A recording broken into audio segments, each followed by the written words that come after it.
गांव से दूर बना सदियों पुराना किला था, जहां सना उस किले की सफाई करने गई थी। लोग वहां जाने से भी डरते थे, पर सना की सौतेली मां, जो अपनी जवान बेटी को चंद पैसे की लालच में उसे वहां भेज दी। हलीमा बीबी पैसे की लालची थी। उसे सना की खूबसूरती से सिर्फ पैसे कमाने का जरिया लगता था।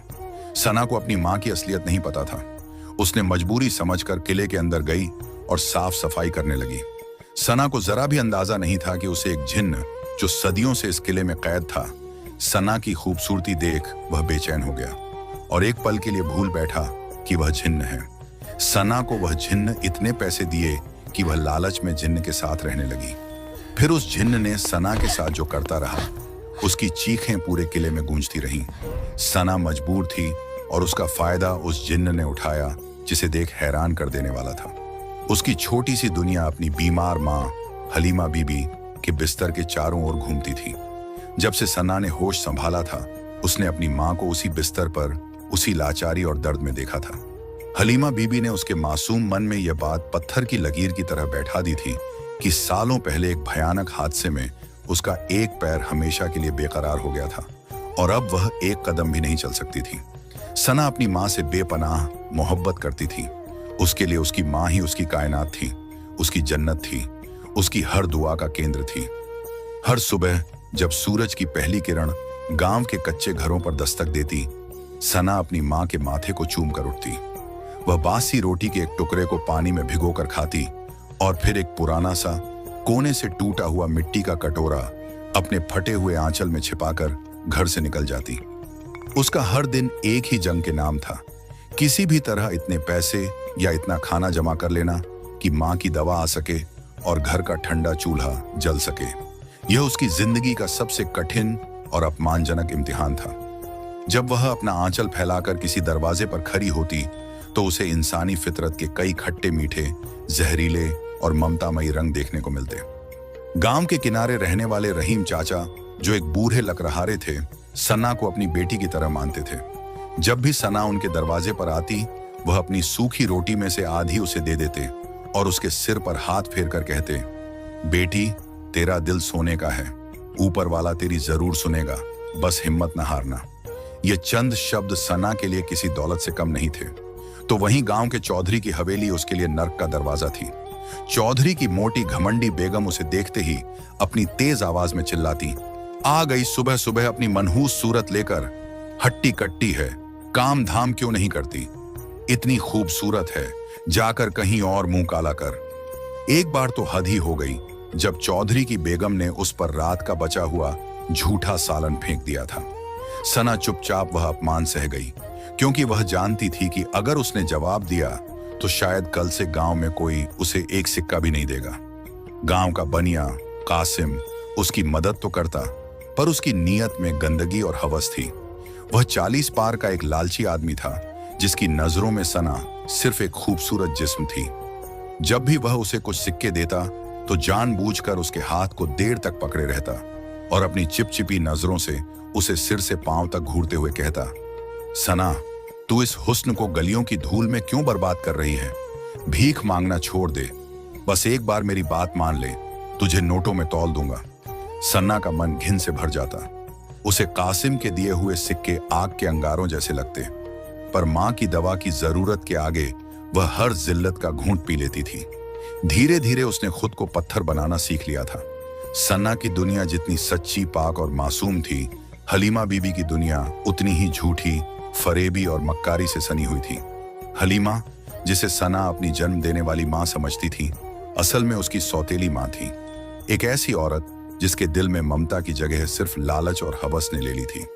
सन्ना के पिता के मरने के बाद उसने उनकी छोटी सी झोपड़ी पर तो कब्जा कर ही लिया था, पर उसकी भूख और बढ़ गई थी।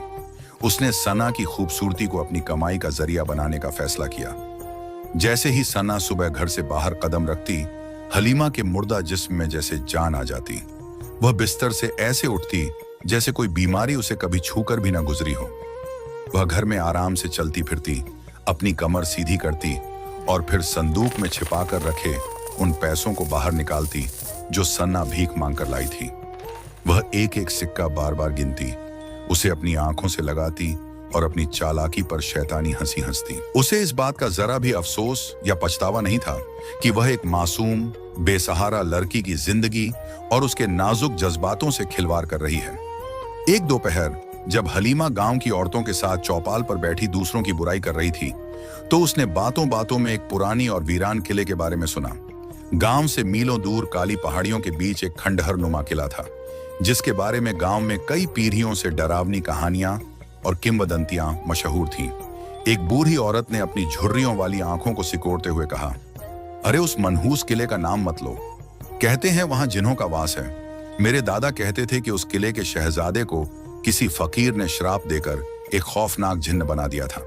जो भी सूरज ढलने के बाद उस तरफ गया, वह कभी लौटकर नहीं आया।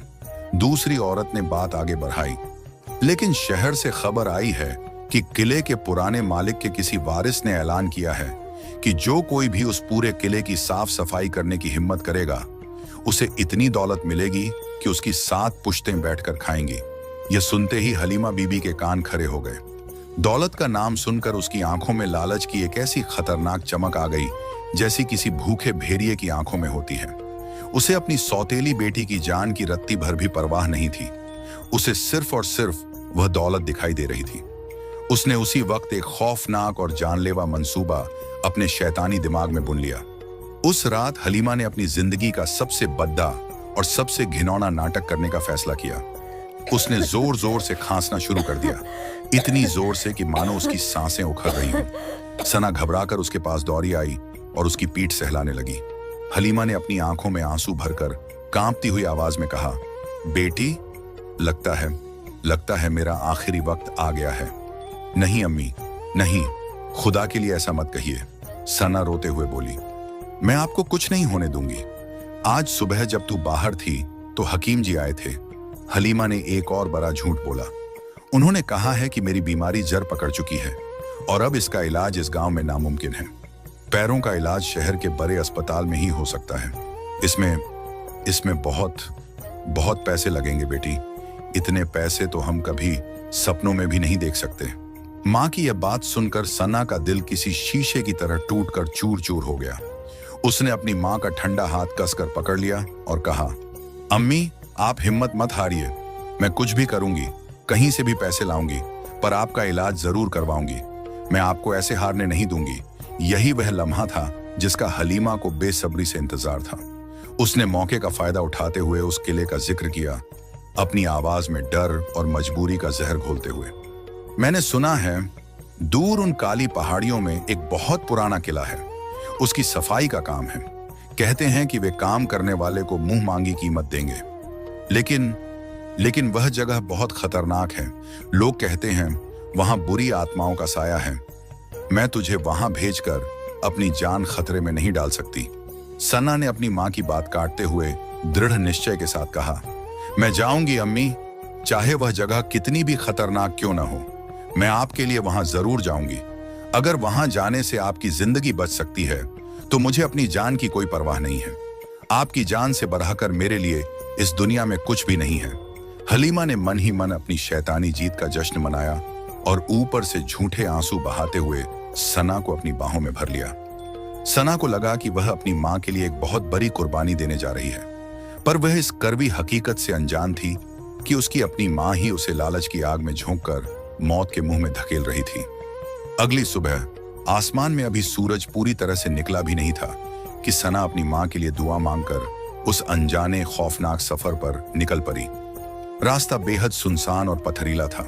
जैसे जैसे वह गांव से दूर जा रही थी, पैरों की हरियाली कम होती जा रही थी और काली नंगी नुकीली चट्टानों वाली पहाड़ियां शुरू हो गई थीं। हवा में एक अजीब सी ठंडक और एक ऐसी गहरी खामोशी थी जो किसी चीख से भी ज्यादा डरावनी थी।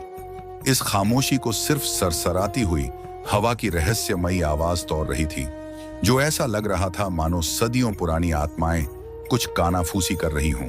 घंटों की थका देने वाली चढ़ाई के बाद उसे दूर पहाड़ी की चोटी पर उस किले का धुंधला डरावना साया दिखाई दिया। वह किला किसी बूढ़े और जख्मी दैत्य की तरह खड़ा था, जो अपनी आखिरी सांसें गिन रहा हो। उसकी दीवारें मौसम की मार से काली पड़ चुकी थीं।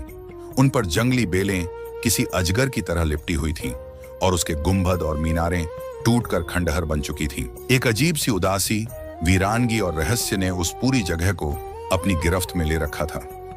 एक पल के लिए सन्ना के दिल में खौफ की एक ठंडी लहर दौड़ गई और उसके कदम रुक गए। लेकिन फिर उसे अपनी मां का बीमार, बेबस चेहरा याद आया और उसकी सारी हिम्मत लौट आई। उसने हिम्मत करके किले का विशाल और भारी भरकम लकड़ी का दरवाजा अपनी पूरी ताकत से धकेला। सदियों से बंद दरवाजा एक दर्दनाक, दिल दहला देने वाली चीख के साथ खुला और अंदर का दृश्य देखकर सन्ना की रूह कांप गई। अंदर हर तरफ घना, दम घोंटने वाला अंधेरा था। हवा में धूल, सीलन और सरण की एक ऐसी अजीब गंध थी कि सांस लेना भी मुश्किल हो रहा था। बड़े बड़े, हाथ जितने बड़े मकड़ी के जाले हर कोने में लटक रहे थे और जैसे ही सना ने अंदर कदम रखा, सैकड़ों चमगादड़ उसके सर के ऊपर से फरफराते हुए गुजरे।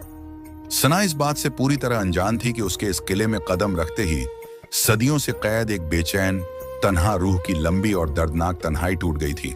उस किले में एक जिन्न कैद था जिसका नाम जाफर था, लेकिन वह हमेशा से ऐसा बदसूरत और खौफनाक जिन्न नहीं था। सदियों, बहुत सदियों पहले वह इसी रियासत का एक बेहद खूबसूरत, ताकतवर, लेकिन उतना ही घमंडी, मगरूर और जालिम शहजादा था। उसे अपनी बेमिसाल खूबसूरती और बेपनाह ताकत पर इतना गुरूर था कि वह आम इंसानों को कीड़े मकोड़े से ज्यादा नहीं समझता था। एक दिन उसने खुदा के एक पहुंचे हुए फकीर की सरेआम बेइज्जती की और उसे अपनी रियासत से बाहर निकाल दिया। उस फकीर ने जाते जाते उसे श्राप दिया, जा, तू अपनी इस खूबसूरती पर इतना इतराता है ना, मैं तुझे एक ऐसा बदसूरत जिन्न बनाता हूं जिसे देखकर लोग खौफ खाएंगे और नफरत करेंगे। तू इसी किले में हमेशा के लिए तन्हाई में कैद रहेगा और तेरी मुक्ति का दरवाजा तभी खुलेगा जब कोई ऐसी पाक रूह वाली लड़की जो दिल और नजर दोनों से साफ हो, तेरे इस बदसूरत बाहरी रूप को देखे बिना तेरे सच्चे दिल पर भरोसा कर लेगी। तब से जाफर उस किले में अकेला, तन्हाई का करवा जहर पी रहा था। सदियां गुजर गईं, सल्तनतें बदल गईं, लेकिन कोई भी इंसान उस किले में आने की हिम्मत नहीं कर सका। वह अपनी तन्हाई में घुटता रहता, अपनी गलती पर पछताता और उस फकीर के शब्दों को याद करके नाउम्मीद हो जाता। उसे लगता था कि ऐसी पाक रूह वाली लड़की इस दुनिया में अब पैदा ही नहीं होती। सन्ना के किले में आते ही जाफर को एक ऐसी हलचल महसूस हुई जो उसने सदियों में महसूस नहीं की थी। उसने जब अपनी जादुई आंखों से सना को देखा तो वह उसे देखता ही रह गया। सदियों के लंबे इंतजार में उसने इतनी पाक, इतनी मासूम और इतनी नूरानी इंसान नहीं देखी थी। सना के चेहरे का नूर उस घने अंधेरे में भी एक दिए की तरह चमक रहा था। जब सना ने अपनी चुनरी से मुंह बांधकर सफाई शुरू की तो जाफर एक टूटे हुए संगमरमर के स्तंभ के पीछे छिपकर उसे घंटों तक देखता रहा। वह सना की हर हरकत को, उसके आंचल के लहराने को, उसकी हर सांस को महसूस कर रहा था। उसे सना से पहली नजर में ही एक अजीब सा, अनजाना सा लगाव हो गया। एक ऐसी मोहब्बत जिसका उसने अपनी घमंडी जिंदगी में कभी अनुभव नहीं किया था। लेकिन सदियों की कैद और तन्हाई ने उसके अंदर के शहजादे को लगभग मार दिया था और अब वह एक जिन्न था जिसकी फितरत में हासिल करना और कब्जा करना था, इश्क करना और जज्बातों को समझना नहीं। उसने फैसला कर लिया, वह अब किसी भी कीमत पर सना को अपना बनाकर रहेगा, चाहे इसके लिए उसे कुछ भी करना पड़े। सना धीरे धीरे हिम्मत करके एक बड़े से दरबार हॉल में पहुंची। उस हॉल की छत बहुत ऊंची थी और दीवारों पर धुंधली पड़ी हुई तस्वीरें लटकी थीं। कभी इस हॉल में शानदार महफिलें सजती होंगी, संगीत और कहकहे गूंजते होंगे, पर अब वहां सिर्फ मौत जैसी खामोशी, धूल की मोटी परतें और एक टूटे हुए विशाल झूमर के कांच के टुकड़े बिखरे पड़े थे। अचानक उसे बहुत शिद्दत से लगा जैसे कोई उसे लगातार घूर रहा है। उसे अपने पीछे किसी के होने का एक ठंडा, अनजाना एहसास हुआ। उसकी हिम्मत जवाब दे गई। उसने डरते डरते धीरे से पलटकर देखा और सामने का मंजर देखकर उसकी चीख उसके गले में ही घुट कर रह गई। उसके सामने एक विशालकाय, अजीबोगरीब और बेहद खौफनाक साया खड़ा था। उसका जिस्म काले धुएं से बना हुआ लग रहा था। उसकी आंखें दहकते हुए अंगारों की तरह जल रही थीं और उसका चेहरा इतना डरावना और बिगड़ा हुआ था कि कोई भी पत्थर दिल इंसान उसे देखकर बेहोश हो जाए। सना डर के मारे बुरी तरह कांप रही थी। उसका पूरा जिस्म पत्ते की तरह हिल रहा था। वह लड़खड़ाते हुए पीछे हटने लगी और उसकी आवाज मुश्किल से निकली, कौन हो तुम? मेरे करीब मत आना। उसने अपनी सारी हिम्मत बटोर कर कहा, देखो, मैं सिर्फ यहां सफाई करने आई हूं। मैं बहुत गरीब हूं, खुदा के वास्ते मुझे जाने दो। जाफर को सना की डरी हुई, मासूम और कांपती हुई आवाज सुनकर उस पर और भी प्यार आया, लेकिन उसने अपनी जिन्न वाली भारी भरकम और घमंडी आवाज में कहा, डरो मत ए आदम की बेटी, मैं तुम्हें कोई नुकसान नहीं पहुंचाऊंगा, बल्कि मैं तो तुम्हारी किस्मत को हमेशा के लिए बदलने आया हूं। उसने अपनी धुएं वाली उंगलियां हवा में घुमाई और एक पलक झपकते ही सना के कदमों में सोने के सिक्कों, हीरों और जवाहरात का एक जगमगाता हुआ ढेर लग गया। उनकी चमक से उस अंधेरे हॉल में भी रोशनी फैल गई। देखो, जाफर ने अपनी रौबदार आवाज में कहा, तुम्हें जो भी चाहिए, ये दौलत, ये अनमोल जेवर, ये आलीशान महल, मैं तुम्हारी हर ख्वाहिश पूरी करूंगा। मैं तुम्हें इस दुनिया की मलिका बना दूंगा। बस तुम्हें एक काम करना होगा। आज से तुम मेरी हो, तुम हमेशा इसी किले में मेरे साथ रहोगी। सना उन जवाहरातों की चकाचौंध को देखकर एक पल के लिए हैरान तो हुई, पर उसकी आंखों में लालच की जगह आत्मसम्मान और खुददारी की एक अलग ही चमक थी। उसने हिम्मत करके उस खौफनाक जिन्न की आंखों में देखते हुए कहा, यह क्या कह रहे हो तुम? मैं तुम्हारी नहीं हो सकती। मैं गरीब जरूर हूं, पर मेरा जमीर बिकाऊ नहीं है। मुझे तुम्हारी यह दौलत नहीं चाहिए। मुझे सिर्फ अपनी माँ के इलाज के लिए अपनी मेहनत के पैसे चाहिए। मेरी अपने लिए कोई ख्वाहिश नहीं है। मुझे मेरे खुदा ने जो दिया है, मैं उसमें खुश हूं। जाफर को अपनी सदियों की लंबी और तन्हा जिंदगी में पहली बार किसी ने इस तरह से मना किया था। उसे यकीन ही नहीं हुआ कि कोई फटे हाल इंसान उसकी बेपनाह दौलत की पेशकश को इस तरह ठुकरा सकता है। उसका घमंड, जो इतने सालों से सुलग रहा था, एक ज्वालामुखी की तरह फट पड़ा। उसका गुस्सा 7वें आसमान पर पहुंच गया। उसकी आंखों से सचमुच आग के शोले निकलने लगे। तुम्हारी यह जुर्रत, एक मामूली 2 कौड़ी की इंसानी लड़की होकर तूने जिन्हों के बादशाह जाफर की बात को टाला। तू नहीं जानती कि मैं एक पल में तुझे राख कर सकता हूं। सना उसकी गुस्से भरी आवाज और भयानक रूप देखकर बुरी तरह डर गई और बिना कुछ सोचे समझे दरवाजे की तरफ भागने लगी। पीछे से जाफर की गूंजती हुई गुस्से से भरी आवाज आई, भागो मत, तुम मुझे छोड़कर जा नहीं सकती। इस किले से मेरी इजाजत के बिना कोई परिंदा भी पर नहीं मार सकता। याद रखना, तुझे पाने के लिए मैं किसी भी हद तक जा सकता हूं। लेकिन सना किसी तरह किले के मुख्य दरवाजे से बाहर निकलकर गांव की तरफ बेतहाशा भागने लगी। वह रो रही थी, कांप रही थी और उसकी सांसें फूल रही थीं। सिसना जब रोती बिलखती घर पहुंची तो उसकी हालत बहुत खराब थी। उसने अपनी मां को उस खौफनाक जिन्न के बारे में कुछ भी नहीं बताया, क्योंकि वह उसे और परेशान और दुखी नहीं करना चाहती थी। वह पूरी रात एक पल के लिए भी सो नहीं पाई। जब भी वह अपनी दर्द करती आंखें बंद करती, उसे जिन्न का वह भयानक चेहरा, उसकी दहकती हुई आंखें और उसकी गूंजती हुई आवाज सुनाई देती। वह एक भयानक कशमकश और दुविधा में फंस गई थी।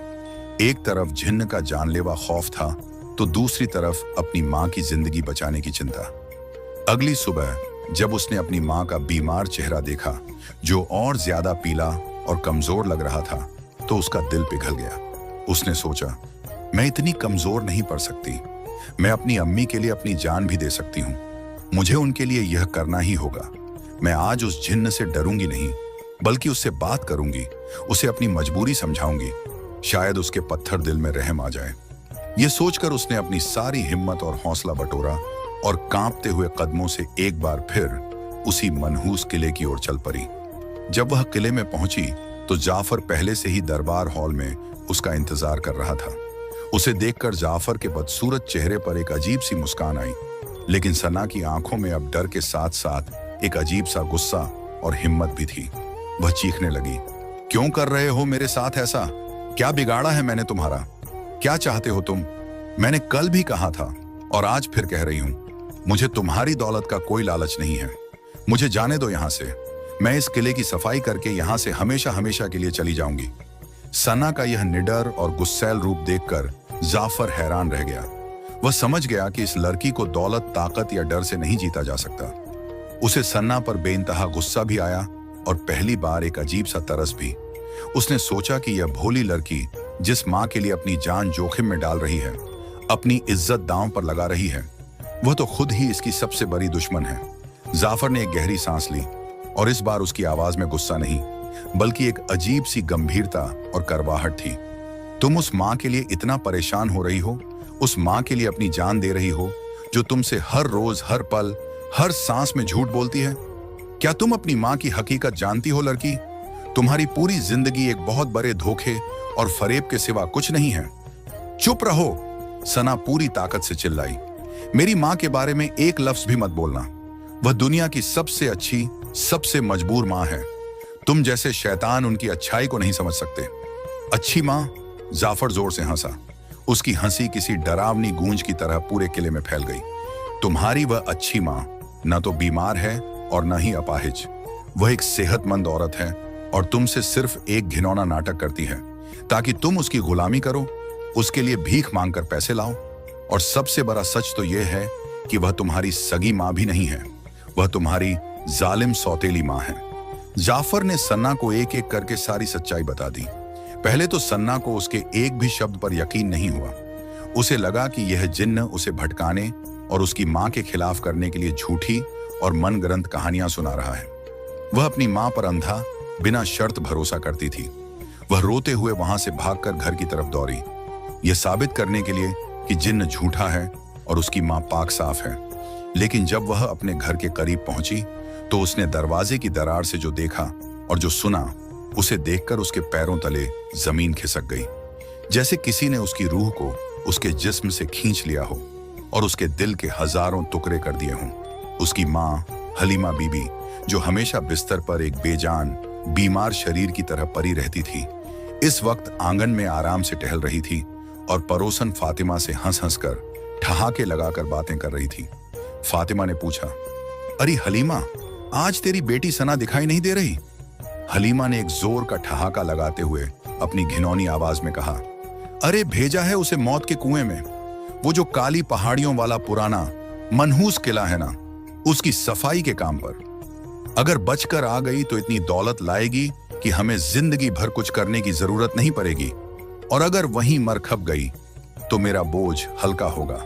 वैसे भी वह बेवकूफ लड़की मेरी हर बात पर आंख बंद करके यकीन कर लेती है। उसे तो आज तक यही लगता है कि मैं अपाहिज हूं और वह मेरी सगी बेटी है। यह सुनकर सन्ना की दुनिया एक पल में उजड़ गई। उसके कानों में हलीमा के जहरीले शब्द पिघले हुए शीशे की तरह उतर रहे थे। वह अंदर ही अंदर टूटकर बिखर गई। उसे यकीन नहीं हुआ कि जिस औरत को उसने अपनी माँ माना, अपनी जन्नत माना, जिसकी सेवा में अपनी पूरी जिंदगी लगा दी, वह उसके साथ इतना बड़ा, इतना घिनौना और क्रूर धोखा कर सकती है। उसका अपनी माँ से ही नहीं बल्कि पूरी इंसानियत से भरोसा उठ गया। सना वहीं दरवाजे पर बेजान होकर गिर गई और बिना कोई आवाज किए रोती रही। उसके आंसू अब दुख के नहीं बल्कि टूटे हुए भरोसे, बिखरे हुए सपनों और एक अनाथ हो जाने के एहसास के थे। उसे लगा कि इस दुनिया में उसका अपना कहने के लिए कोई नहीं है। उसे याद आया कि गांव के लोग उसे कैसे हवस भरी नजरों से देखते थे, कैसे औरतें उसे ताने मारती थीं और कैसे उसकी अपनी माँ ने उसे धोखा दिया। और फिर उसे उस बदसूरत जिन्न का ख्याल आया। उसे एहसास हुआ कि वह जिन्न, जिसका चेहरा इतना खौफनाक था, उसने उसे जिंदगी की सबसे कड़वी लेकिन सच्ची हकीकत बताई थी। एक अजीब सी हिम्मत के साथ वह उठी और वापस उसी किले की तरफ भागने लगी। इस बार उसके कदमों में डर नहीं था बल्कि एक अजीब सा सूनापन और एक आखिरी उम्मीद थी। वह जाफर के सामने जाकर जमीन पर बैठ गई और किसी छोटे बच्चे की तरह फूट फूट कर रोने लगी। तुम सही कहते थे।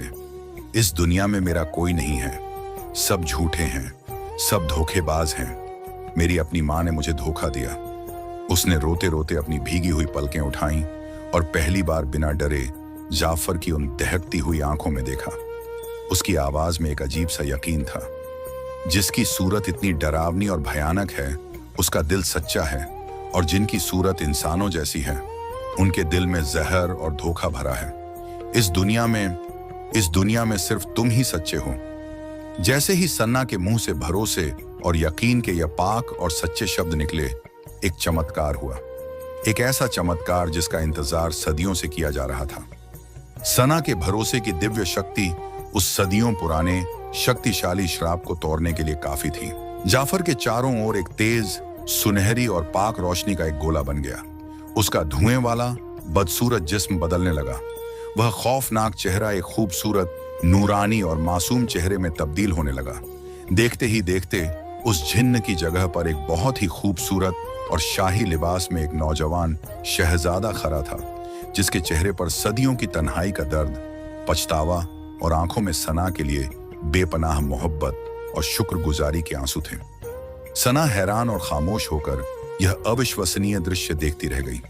उस शहजादे ने आगे बढ़ाकर बहुत नरमी और सम्मान से सना को सहारा देकर उठाया और कहा, मेरा नाम जाफर है और मैं अब जिन्न नहीं हूं।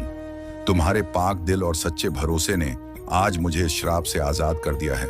सना, उसने सना को अपनी पूरी कहानी सुनाई। मैं कभी इस किले का घमंडी शहजादा हुआ करता था, लेकिन मेरे गुरूर ने मुझे एक बदसूरत जिन्न बना दिया।